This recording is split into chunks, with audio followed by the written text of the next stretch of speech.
So good evening and welcome to another webinar by MiraDoc, powered by NewsX, Medically Speaking, Masosa, Heartcare Foundation of India, and IPE Global.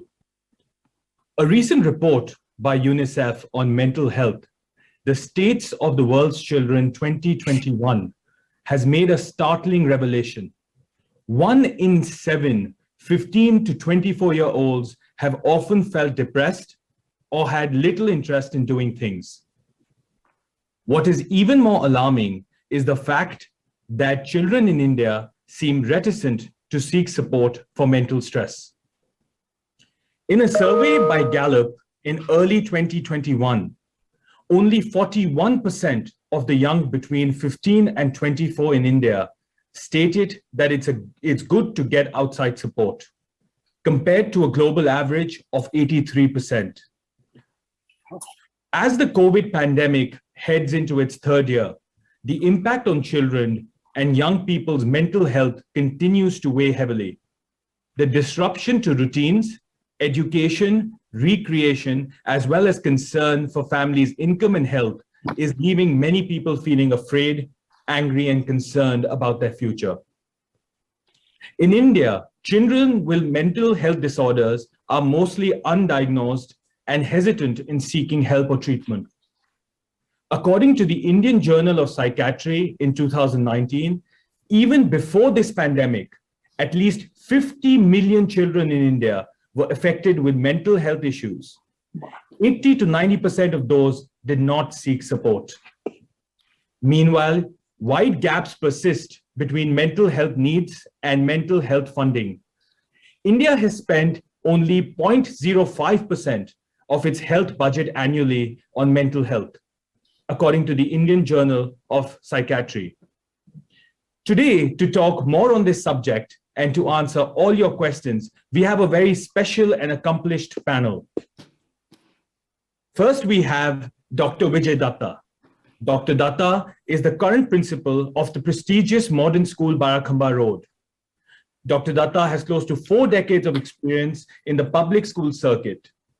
Having secured a PhD in modern trends in education, a detailed study of life skills and emotional intelligence as a correlate of scientific attitude, he was instrumental in bringing the concept of life skills to the country, besides propagating the idea of emotional intelligence and scientific attitude. In recognition of his sterling service towards education and character building, Dr. Datta has been decorated by numerous awards. To name a few, he's been decorated with the President's Award, the Shiksha Ratan Award, the Award of Leadership in the British Parliament, and the Army Commander's Commendation for Distinguished Service. The list goes on. Dr. Datta is also the Vice President of the Delhi Lawn Tennis Association. We also have Dr. Sanjay Chugh, India's topmost psychiatrist.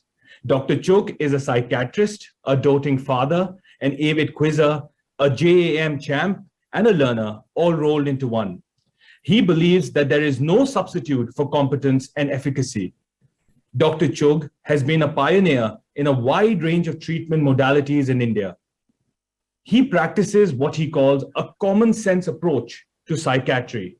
He believes that in psychiatry, it is imperative that we spend time with each patient and understand the issues.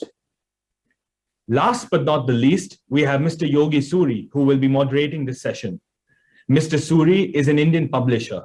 He is the founder of Milap Publications, an independent publishing house that publishes traditional books as well as books in digital and new and emerging media. He is regularly consulted by publishing houses across the world for his innovative ideas in publishing. In parallel to his publishing career, Yogi is also the joint editor for the quarter of a century of the Daily Milap, India's oldest and largest Urdu newspaper, which is now practically a century old.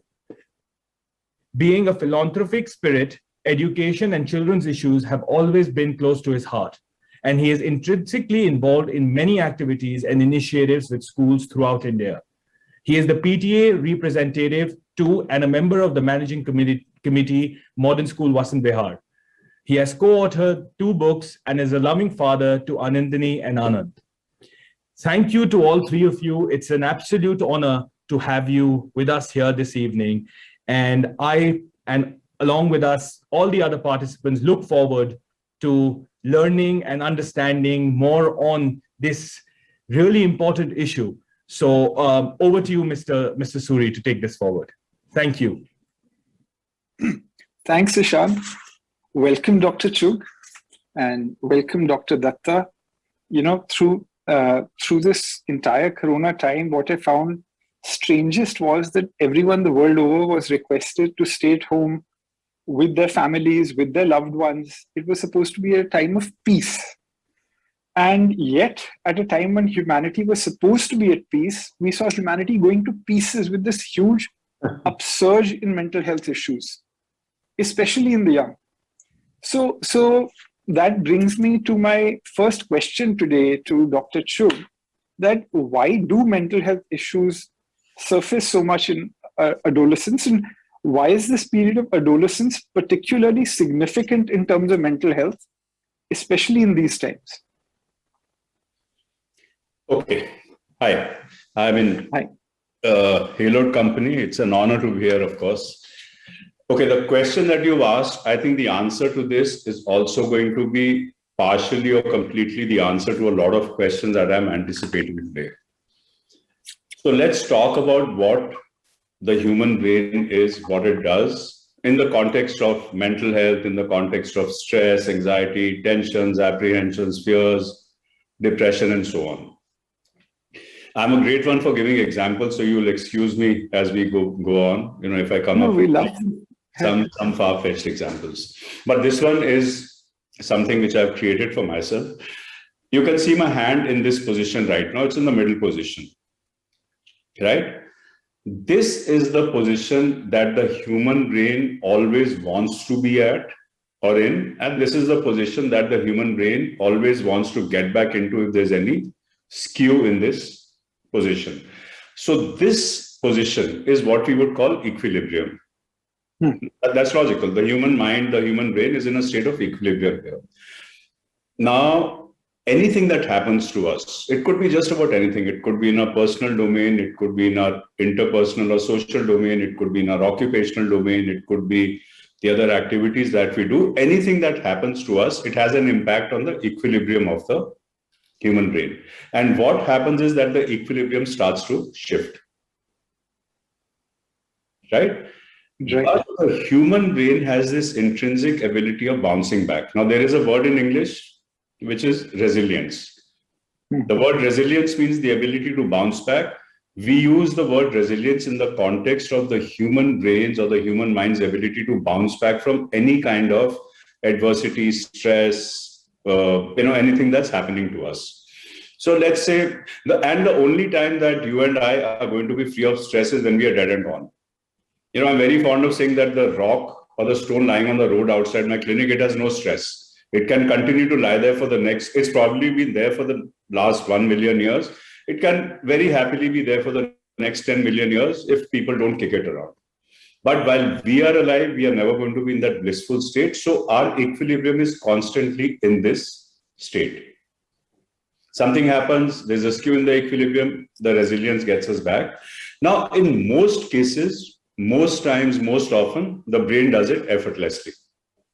But in certain instances, it is not so simple. Let's say some very major event happens to someone. We're talking about the pandemic, the lockdown, and so on. So these were huge, impactful events in our lives. A lot of people, they coped with these events, they negotiated these events very, very well. But in some cases, what happened was that the impact was so large that it overcame the ability of the brain to bounce back or to exhibit resilience, and the equilibrium came here. So either there is one big event that takes place which distorts the equilibrium, or there is a series of small events that's going on in someone's life. The cumulative effect of those series of events is also huge, and that causes this. The third possibility would be that some people have an inherent weakness in their resilience, which could be genetically driven. So even where the resilience is weak intrinsically, something relatively minor might happen and it will cause this. Now, in all these cases, what you as lay people would call mental health problems, they would arise. What we know for a fact is that a child has certain coping mechanisms, which is, so in childhood, there are certain mechanisms which govern our resilience. As we keep growing older, we learn, there is experiential learning, our resilience mechanisms probably become stronger and hopefully become stronger. It is not necessarily the case in all at all times. So an adolescent's coping mechanisms or an adolescent's resilience is stronger than that we see in a child. And adults, hopefully, is stronger than what we would see in an adolescent. So this thing happened, the stronger your coping mechanism, the quicker you will come back to this state. So this probably is an explanation for why we see a lot of problems or a lot of mental health related issues in childhood and in adolescence. Of course, adults have their own share of huge problems, small problems, and so on. So this is one possible explanation why this is happening. But this is the thing that I would want all of us to remember for the next 90 odd minutes, because any question pertaining to stress, I'm stressed, I'm hassled, I'm tense, I'm afraid, I'm apprehensive, is going to be answered using this as the basis. And the question then logically would be, how do we build our resilience? That we will discuss as we go on.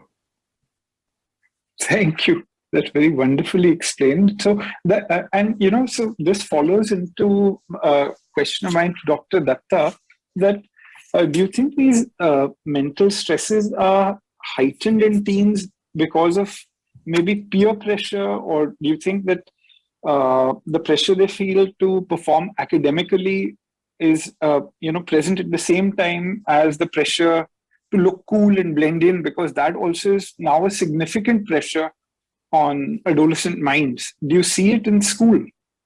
Yes, absolutely. In fact, good evening, everyone. Thank you, Dr. Chugh, for introducing the topic so well. You used two beautiful words that I often use while addressing. One is resilience, and other one, of course, the bouncing back and experiential learning. Having said that, coming to your question in just a minute, I would like to briefly talk about that. It has been, of course, an unprecedented tragedy, a COVID catastrophe, and a viral apocalypse that has been during these harrowing times, which were very grim and morbid. As far as my experience goes, and I speak from my practical experience from ground, I've been dealing, adolescents fall over 3 decades, roughly 4th decade also coming to an end. So having said that, what I feel, yes, of course, adolescence in itself has challenges. Peer pressure has always been there. Pressure to perform, to do better than your friends is always there. It's inherent.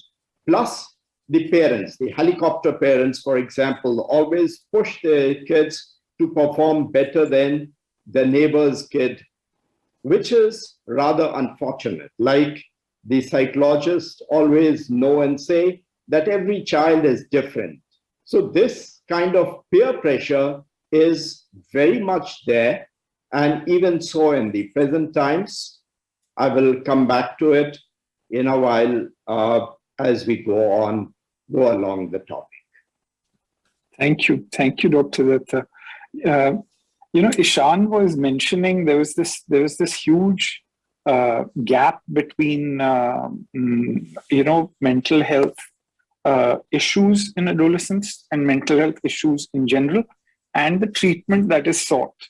And so this is something that just struck me, that perhaps at a time when much earlier there was Dr. Vidyasagar. He was also a psychiatrist, much where he had this strange custom where he never used to go attend any weddings, because he said if anybody identified him, they would link it to some stigma or the other with the people getting married, and that would ultimately result in problems in that relationship. So given that, Dr. Chugh, I would ask you that, have we as a society progressed, and is this still a stigma? Is that the reason why fewer people are asking for it, or is that actually enough issues are not getting diagnosed and coming forward for treatment? Dr. What Chu? you said right now is by itself a misconception. Ah, I'll tell you why. I set up practice about maybe 35 years back. So when I set up, forget when I set up practice, when I decided to join psychiatry, I was studying in a place called Maulana Azad Medical College in Delhi. So when I told my friends, okay guys, I want to take up psychiatry, उन्होंने कहा तेरे लिए बिल्कुल सही subject है, तू खुद भी पागल है और तू पागलों का डॉक्टर बनेगा. So this was probably 1983, which is what, a long time back. Long If you time. calculate, it's a long, long time back. So when I set up my own practice, there was this misconception that psychiatrist के पास वही जाता है जो पागल होता है. As time went by, what I learned was that if someone has to set up practice, now I have no experience with the government setup. I've been in practice all my life. What I know for a fact, which I've told an innumerable number of children who are doing their MBBS, that if you want to specialize and you want to be certain of success, the field to take up is psychiatry. It's a complete misconception that people do not go to psychiatrists. Today, if you forget psychiatrists, psychologists in Delhi, if you want to seek an appointment with a therapist or a psychotherapist or a counselor, the chances are the therapist will tell you that I have no appointments to give for the next 3 months. Which other specialty will ever say this? Can a cardiologist say, no, I will see you after 3 months? Can a neurologist, a gastroenterologist? No one can, because they are, they're saying, oh, come to me, come to me, come to me. Psychiatrists, there are psychiatrists who will not give you an appointment. I mean, the top child psychiatrists in Delhi will not give you an appointment for the next 2 to 3 months because they are doing justice to their work. A psychiatrist has to spend a lot of time with the client, agreed. But the inflow is so huge that your very statement or your question becomes invalid. That people are going. Now, what Dr. Vidyasagar experienced a few decades back, I still experience it. There are pangs of envy and jealousy when my friends say, मेरे को उसने अपनी शादी पे बुलाया था, अपने बेटे की शादी पे. मैं कहता हूँ यार मेरे को तो कोई बुलाता ही नहीं है. मेरे को कोई mall में, if someone meets me at a mall, someone who see me that morning in the clinic, the chances are नजर मोड़ के चले जाएंगे. Because what if the person next to them says, "Kya तूने तो Dr. Chuk को hello बोल दिया." So if he's a psychiatrist, I never knew that he was related to you, so you must be going to him as a patient. So Dr. Vidyasagar was not isolated. Dr. Chuk is in that same boat. So the people who are coming to me might not acknowledge it, that they are coming to me.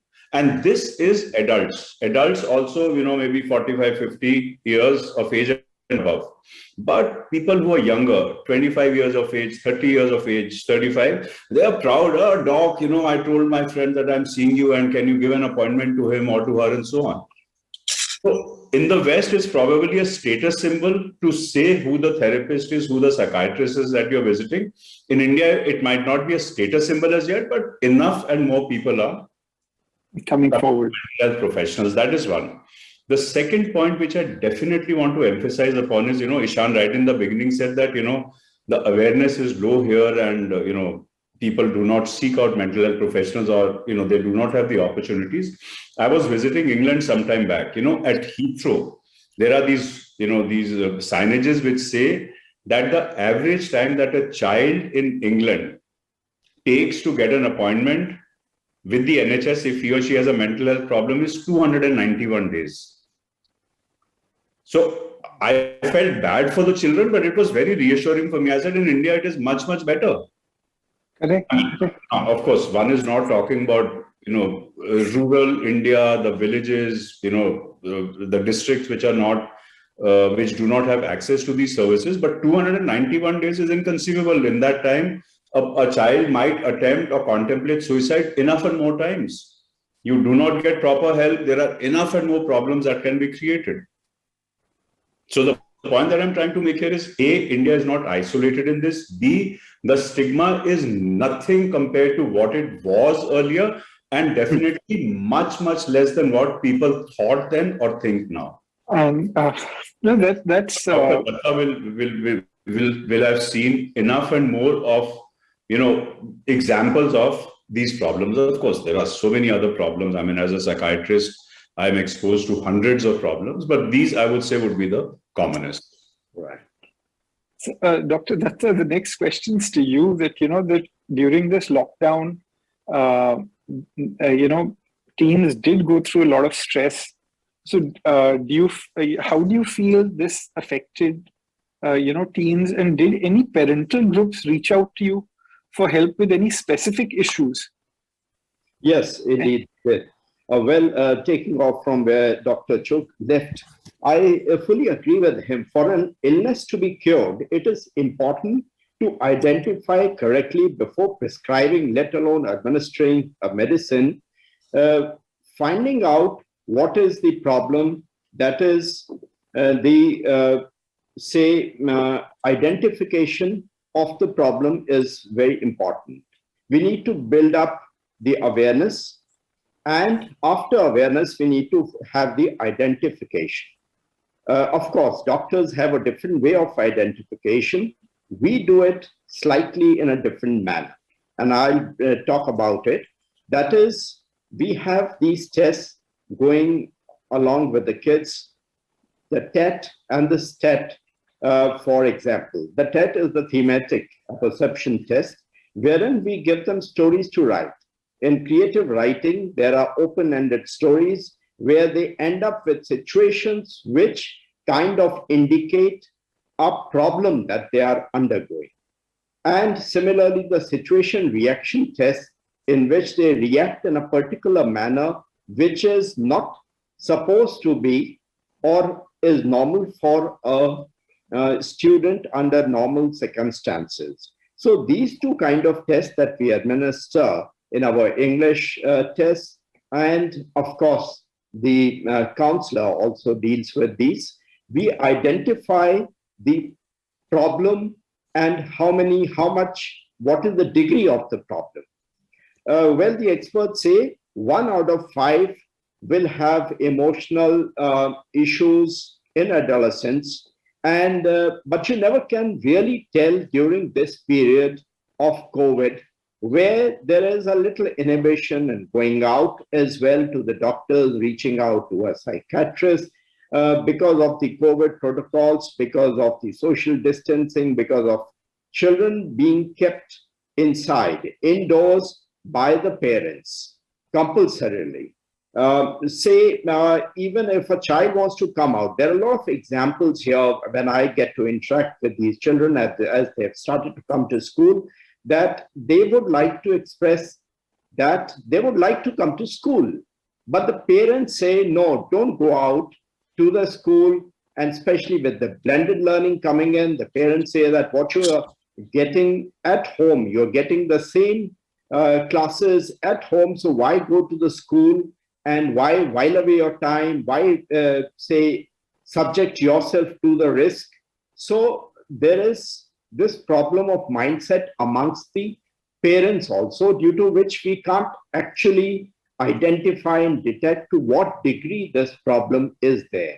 And then, of course, having detected, we need to have the early interventions, which, of course, depends on the timely identification.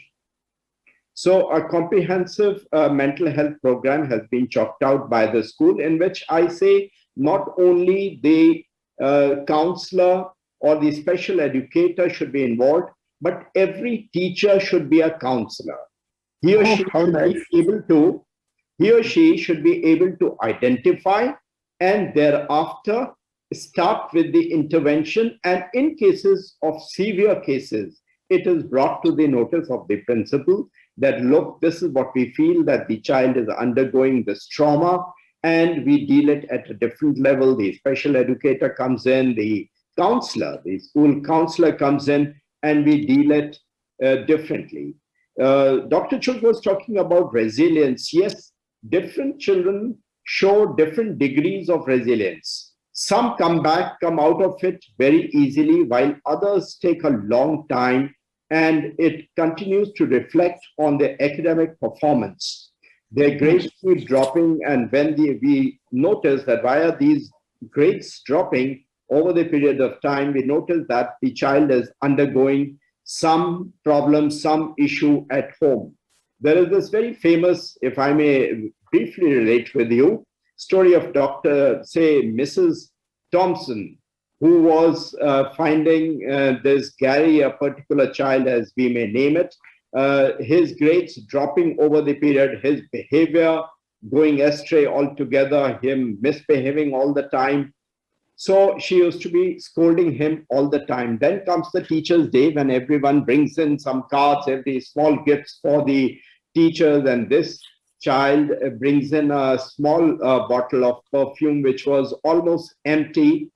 And that is the time the mother realizes that, the teacher realizes that the child has lost his mother. So she wears bit of that perfume and talks to him nicely.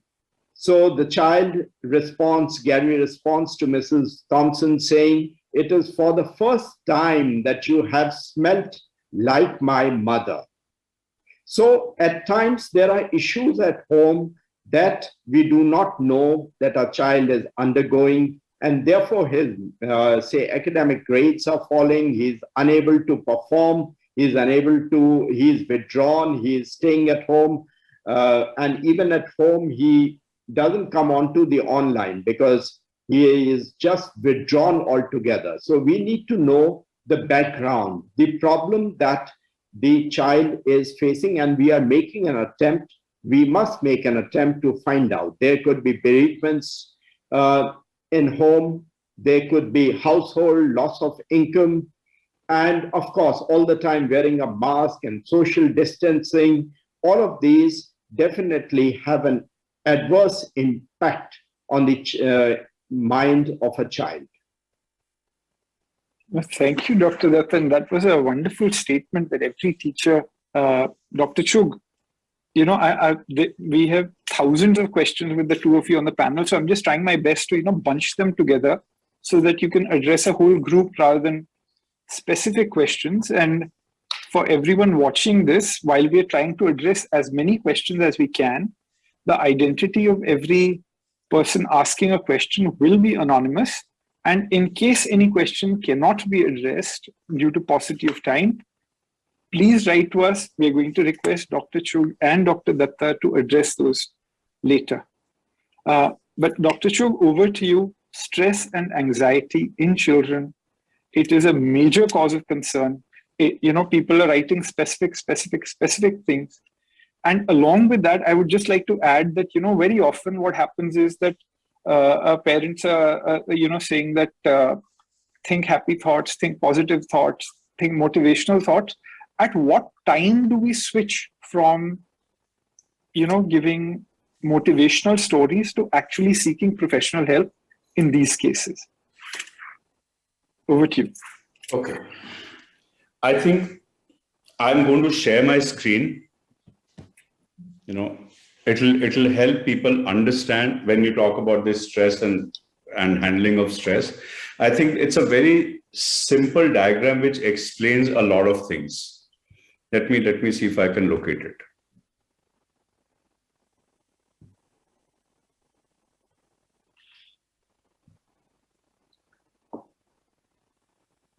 Okay, can you see it? This thing is something which is called a stress bucket. So there is this bucket, which is the stress bucket, and there are different things which are contributing to the stress, which is, let's say, the water going into the bucket. So on one side, which is the top, you have the causes of stress. At the bottom are some simplistic measures in which we can deal with the stress. When we cannot deal with the stress, your question was, what are the warning signs? That comes once these mechanisms do not work. On the right side is the manifestation of stress. These four things that are written here. So there is this stress bucket. There are various things which are contributing to the stress. What are these various things? Let's see.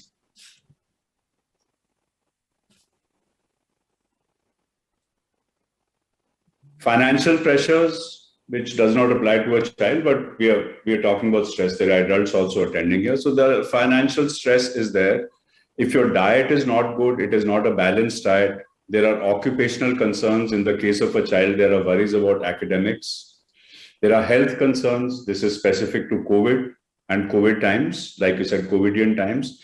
Then there are family issues, relationship issues, interpersonal issues, which I spoke about earlier, that an adolescent faces a lot of these things.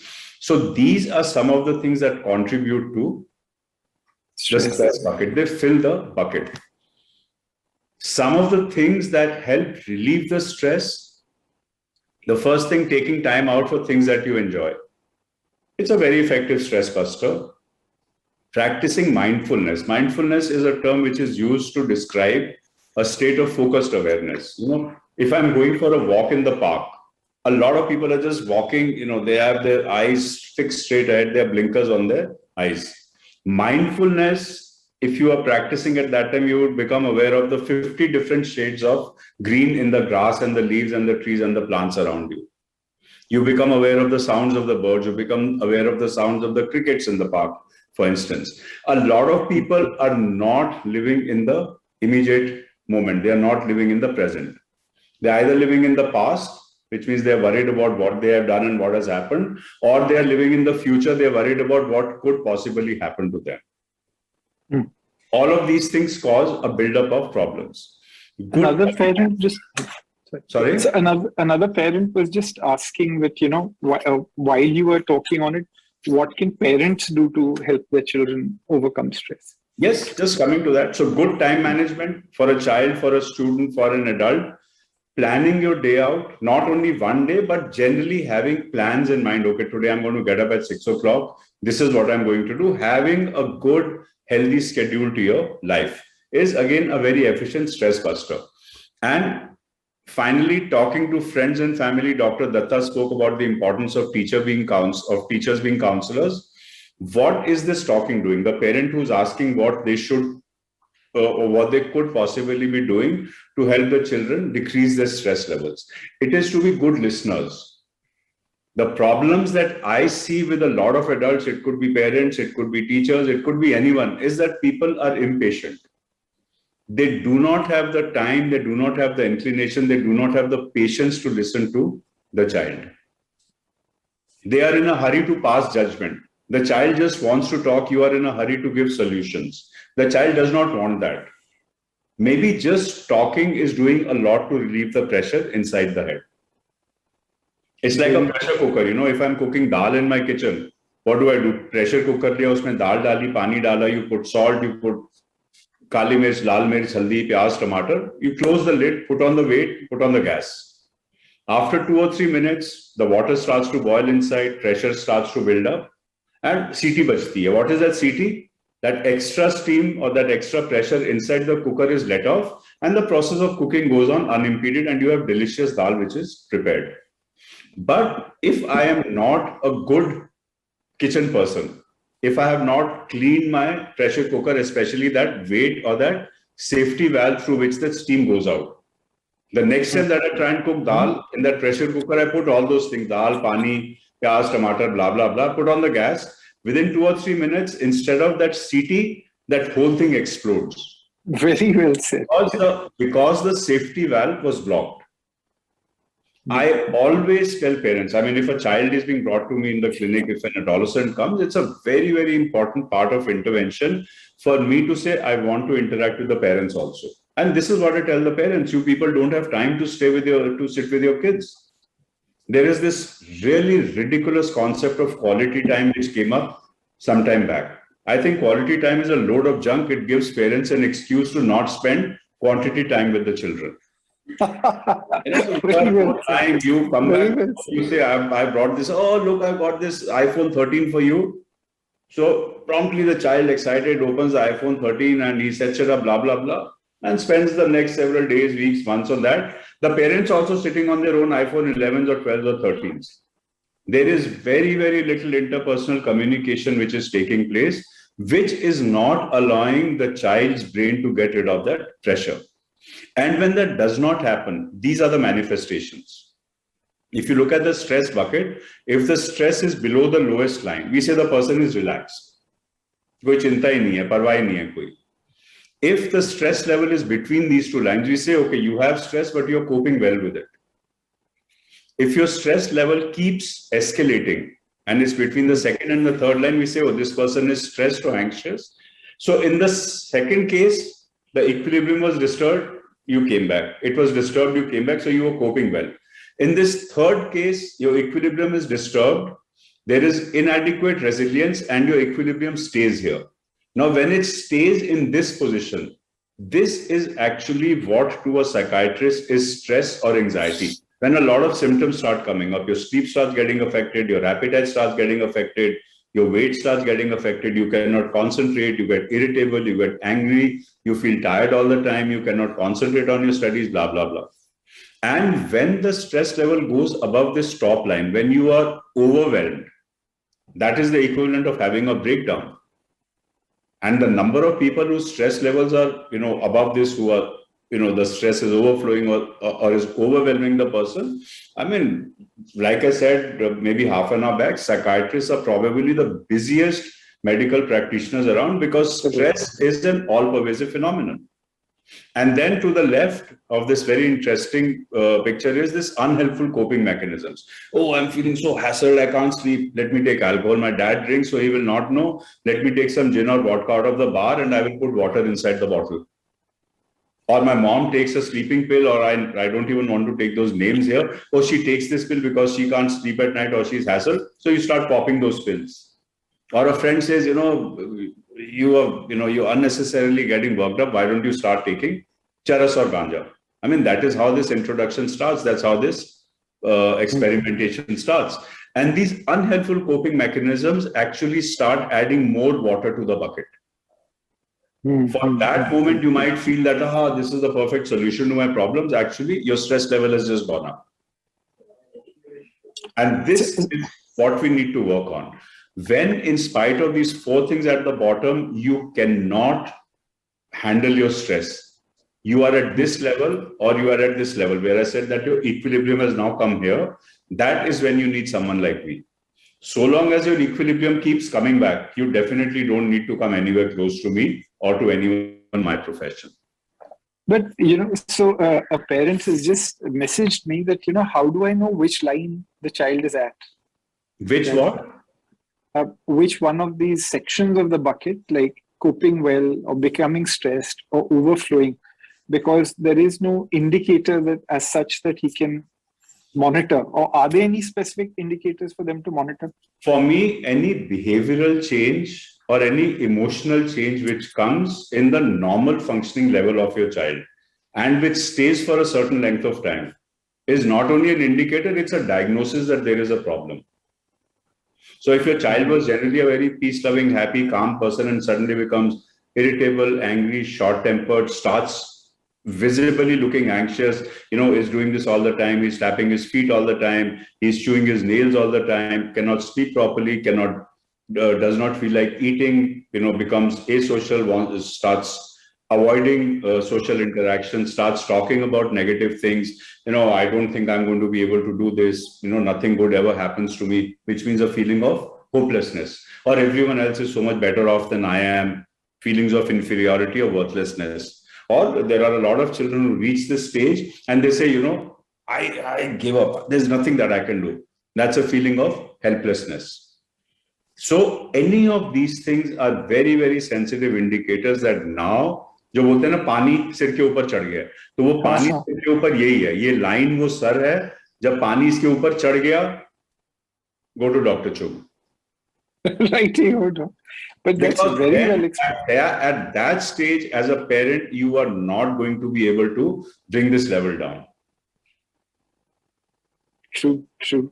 And enough I know people have paid the price where either through lack of recognition or denial, no, मेरे बच्चे को तो problem हो ही नहीं सकती, या हाय psychiatrist के पास तो पागल ही जाते हैं, मेरा बेटा पागल थोड़ी है.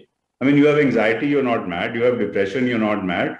But if you do not take proper intervention, I mean, the media is full of these case stories of people who had extremely negative thoughts, who have attempted self-harm and so on. It is not that it happened overnight. It's not that one night the child was absolutely fine. The next morning the child said, no, I don't want to live. And the child promptly did something. It never happens that way. Very well said. Very well said. And, so this is coming to the next part of it, a group of questions really, which is this increase in aggressive behavior. Now, we can apportion it to screen time. We can say being cooped up at home. But there is a overall a group of parents have written about an increase in aggressive behavior. Why do you think it's happening, and what can be done about it at home, and when to come to you? Parents are the strongest, the biggest, and the most effective role models that a child has. Point number one, we find that aggressive children often come from aggressive homes. If the child is exposed to physical aggressiveness, is exposed to verbal aggressiveness, is exposed to emotional aggressiveness, the child very often will learn that this aggressiveness is a way to cope with my anxieties, with my conflicts, and with my stresses. As opposed to this, a child whose parents are relatively calm, they have a good, healthy relationship, is very, very unlikely to exhibit aggressive behavior. That is one. So to change a child, you need to make sure that you can change yourself.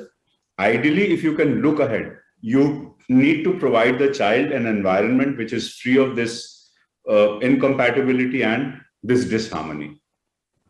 You cannot expect the child to be something which you yourself are not, because that is what you have taught the child. The second thing is, like in that stress bucket, we said, those strategies right at the bottom, they are very, very effective tools. I mean, anything which controls your irritability, which control your aggressiveness. So irritability, anxiety, tension, these are the fertile soils on which aggressiveness breeds. If we can help the child to become less irritable, less anxious, less fearful, less apprehensive, you are decreasing the chances of aggressiveness in that child. And what is most important is if the parents come to me and say, doc, my wife and I or my husband, I have a wonderful relationship, we've never fought, and still the child is behaving like this, then I would definitely be worried, because then definitely psychiatric intervention would be required. Oh, okay. And so you had mentioned that aggressive children come from aggressive homes is a thing you've seen.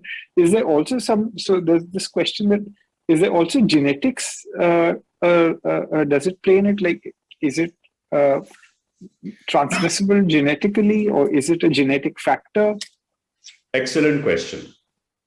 Again, one of Dr. Chug's examples coming up. This is a triangle. You can see it.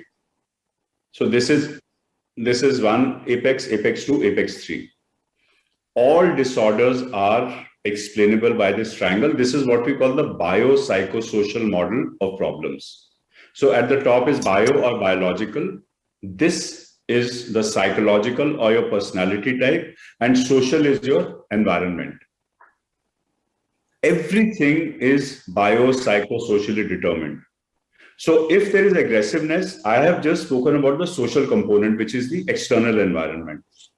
But then if you look at the biological component, what is biology? It is actually the internal environment of the individual, which is his genetic makeup. So your genetic makeup will predispose you to being aggressive. Your social component, which is your external environment, also would predispose you to becoming aggressive. And psycho, which is your personality type or your personality makeup, also predisposes you to this. And where all three factors are positive for aggressiveness, the chances are very high that even in the face of small triggers, the reaction that we will see would be completely out of proportion. If the parents are at the bottom of that bucket, bottom of that stress bucket, where those were the things that you could practice to keep the stress below the second line. Practically speaking, the role of parents and family is limited to below that second line. The moment you cross that second line, where you reach that stage where you are feeling anxious, or you are anxious or low or sad or depressed, or you are getting overwhelmed, you are wasting time if you try and do it on your own. And Dr. Datta, we used a wonderful saying, practice what you preach. Here, I would say, a stitch in time saves 9. No, that's really well said. Prevention is better than the cure. If you can prevent those things from happening, it is much, much better than any cure that could be attempted. But once एक बार उस sir के ऊपर से पानी निकल गया, then accept it. Absolutely. Well, motivation, I feel, plays a very major role in a child's performance. I believe in this transfer of confidence and not labeling a child. At times, I mean, there are people who come and say that this student is horrible, is incorrigible, there is nothing he can do right. So what I tell is that you must find him doing something right, catch him doing right. And I believe in transfer of confidence. Motivational talk, pep talk, motivational quote always help. But the transfer of confidence, sitting down with the child and telling him that, look, you can score well on the field. If you can score well on the field, you can score well in academics also. There is no doubt about it. I'll give you an example, again, from my practical experience. We had Mr. Tim Henman, a tennis player, outstanding tennis player, and Goran Ivanisevic visiting our school. And after we played a bit of knock and they demonstrated a bit of their skills on the tennis court, we took them to the riding arena. And we wanted to have a video which is a little interesting, in which we seated Goran on a horseback, and also we wanted Tim Henman to sit on the horseback, and two of them rally the tennis ball from one to another with, of course, their tennis racket. Now, Goran was okay on the horseback, but Tim Henman was very nervous because probably it was for the first time he had sat on a horseback. He was very nervous, almost shivering. We told him, all we want you to do is have a little knock with Goran, and we handed him out a tennis racket. And the moment he had the tennis racket in his hand, suddenly his level of confidence grew. He was more stable on the horse, and he could rally for a while with Goran. Couple of, say, around 4 or 5 minutes, they continued to do that. And while he was doing that, he was not so nervous about being on the horse that he sat for the very first time. So this was, I felt, a glorious example of transfer of confidence, which I try to do for students. This transfer of confidence motivates them and helps them do things that they earlier thought they can't do. If there is a fear of maths, I catch him doing something right. I transfer his confidence from there to the subject where he is not doing well, to say that if you can do well there, you can do well here as well. So I think you talked about motivation. I think that is my style of motivating a child, by transferring his confidence, taking his mind from his weakness to his strength and building upon it. So, thank you. And so there's somebody who's written in that their child has severe mood dysregulation disorder and delayed puberty, has ADHD, anxiety, borderline personality traits. And as a family, they're tired of fighting. So is there an institution in India that caters to the need of such a child? It's not the kind of question that I would like to answer on an open forum. I mean, this requires full-blown professional assessment and then full-blown professional intervention. I don't want to make a flippant remark. Fair enough. Yeah. Yes. And it's not fair to, in a random fashion, respond to everything. Absolutely. True. Fair enough. So coming to the next group of questions, which is to do with, how to handle negative emotions, and how can children be educated and sensitized to them? That's for both of you, because language plays a major role with that, oh, you are angry. Angry is a negative emotion, but you can also ride anger to achieve it. We respond better to a sting than a caress. But there's a lot of negative emotion programming also going on. Is there anything you would like to guide the parents towards that? If I have 24 hours, I can. It is what I do all the time. But okay, this is something which I want to do anyway today. So I think this is the right time to do it. There is a small animation I want to show. It runs for less than just about 2 minutes. Very, very relevant to your question. And it will help people understand exactly how the brain functions and how we can bring about change in any aspect of the functioning of the brain. It could be a thinking patterns, it could be our emotional patterns, it could be our behavior patterns. So again, I'm going to do a share of my screen and I'll play this animation. And then what I'll do is I will also send a link so that people can see this animation later. I'll just put it in the chat box.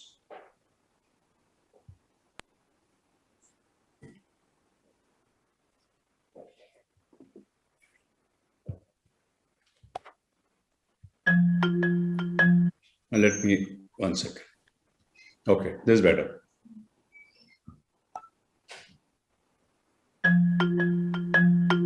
Not so long ago, many scientists believed that the brain did not change after childhood, that it was hardwired and fixed by the time we became adults. But recent advances in only the last decade now tell us that this is simply not true. The brain can and does change throughout our lives. It is adaptable, like plastic. Hence, neuroscientists call this neuroplasticity. How does neuroplasticity work? If you think of your brain as a dynamic, connected power grid, there are billions of pathways or roads lighting up every time you think, feel, or do something. Some of these roads are well-travelled. These are our habits, our established ways of thinking, feeling, and doing. Every time we think in a certain way, practice a particular task, or feel a specific emotion, we strengthen this road.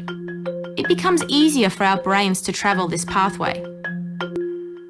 Say we think about something differently, learn a new task, or choose a different emotion. We start carving out a new road. If we keep travelling that road, our brains begin to use this pathway more, and this new way of thinking, feeling, or doing becomes second nature. The old pathway gets used less and weakens. This process of rewiring your brain by forming new connections and weakening old ones is neuroplasticity in action.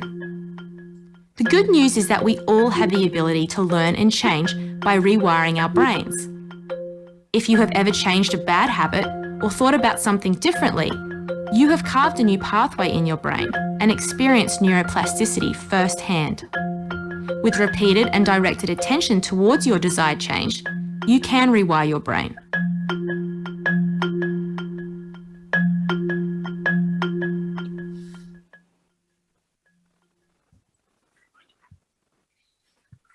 This is the key to bringing about any kind of change in our lives. Now, what has been shown here is that everything that we either think or feel or do is essentially a neurological function. These do not exist in a vacuum. They do not arise in a vacuum. The more you do something, the stronger the hardwiring inside your brain, and the more it becomes your second nature or your default nature. Now, what they've shown in this animation is that, let's say I started feeling a certain way and I continue to feel that certain way. It started off as a thin white road. I kept walking down that path over and over again. It started becoming thicker and thicker, broader and broader, and it became second nature for me to feel that way. And one fine day, I realized that, oh, this is a bad road for me. It's an unhealthy road for me. When I decided that this is an unhealthy road for me, I needed to start carving out a new pathway, which was shown as the yellow pathway or the yellow road in that animation. So initially, it started off as a very thin footpath kind of thing.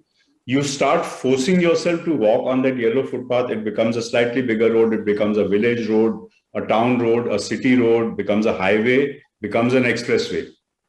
And one day you reach a stage where your second nature is now this yellow path. And at the same time, as we saw in the animation, the white road has disappeared completely. And there is a saying in English, I've learned from Dr. Datta that it's good to use sayings. If you don't use it, you lose it. So you stop thinking in certain ways. I mean, you try to stop thinking in certain ways, eventually you lose those thought patterns. You try and stop feeling certain ways, you will lose those patterns. You stop behaving in certain ways, you will lose those patterns, which is how habits change. Now, what I'm going to do is I'm pasting the link here, and people who are interested, what they can do is, give me a second. What they can do is they can, whenever they want to, whenever they have time, they can just click on this link. It's a YouTube link. And, if understanding it was slightly difficult, the language, then like Netflix and Amazon Prime have taught us, you can put on the subtitles and they do the job for you. So this is the link. It's something which I would recommend very, very highly to everyone. I mean, today, I've learned about neuroplasticity only in the last 5 or 6 years. Today, my entire practice is based on the applications of the principles of neuroplasticity. You can change whatever you want. On behalf of Team Miradoc, it's been such an honor and privilege to have the three of you spare so much time for us. Thank you, Dr. Datta. Thank you, Dr. Chok. Thank you, Mr. Suri. We've had over 3,000 registrations and thousands of questions, and it's being watched by tens of thousands of people across multiple platforms.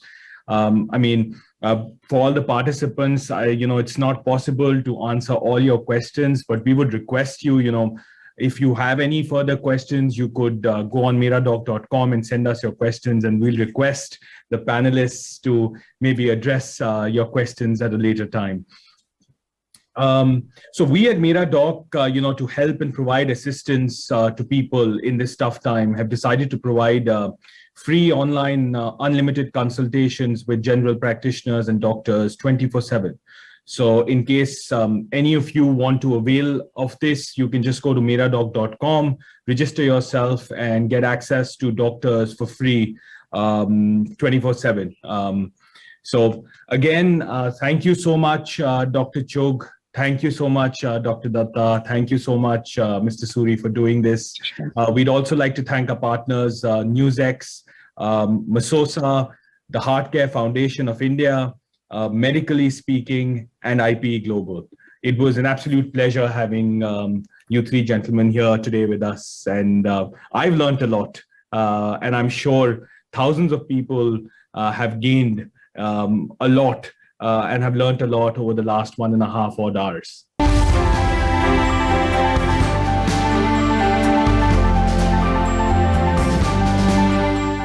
For more such videos, subscribe to the NewsX YouTube channel, hit the bell icon.